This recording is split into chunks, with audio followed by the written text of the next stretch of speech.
একজন শিক্ষক দুই হাত জোর করে নিজের শিক্ষার্থীদের সামনে কাঁদছেন আর বলছেন, আমার চাকরি খেও না, আমি পরিবার নিয়ে না খেয়ে মরবো। এমন হৃদয় বিদারক দৃশ্য এখন পুরো দেশ জুড়ে আলোচনার কেন্দ্রবিন্দু। কুমিল্লা সরকারি মহিলা কলেজে জলাবদ্ধ পরিবেশে এইচএসসি পরীক্ষা অনুষ্ঠিত হওয়ার ঘটনাকে কেন্দ্র করে শিক্ষা মন্ত্রণালয় পরীক্ষা ব্যবস্থাপনার সঙ্গে সম্পৃক্ত 7 শিক্ষককে ওএসডি করে দেশের বিভিন্ন সরকারি কলেজে বদলি করেছে। তবে এই সিদ্ধান্তের বিরুদ্ধে সরব হয়েছেন কলেজটির শিক্ষার্থীরা। তাদের দাবি, জলাবদ্ধতার জন্য শিক্ষকরা নয়, দায়ী সিটি কর্পোরেশন ও সংশ্লিষ্ট কর্তৃপক্ষ।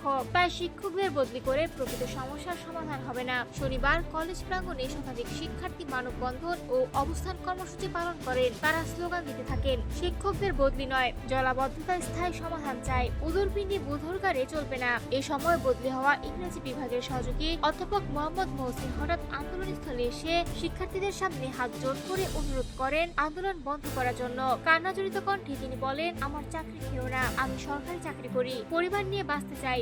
শিক্ষকের এমন অসহায় আবেদন শুনে অনেক শিক্ষার্থীও আবেগ ধরে রাখতে পারেননি। উল্লেখ্য, গত 13 জুলাই হাঁটু থেকে কোমর সমান পানি মানিয়ে প্রায় 1000 এইচএসসি পরীক্ষার্থীকে কেন্দ্রে গিয়ে পরীক্ষা দিতে হয়েছিল।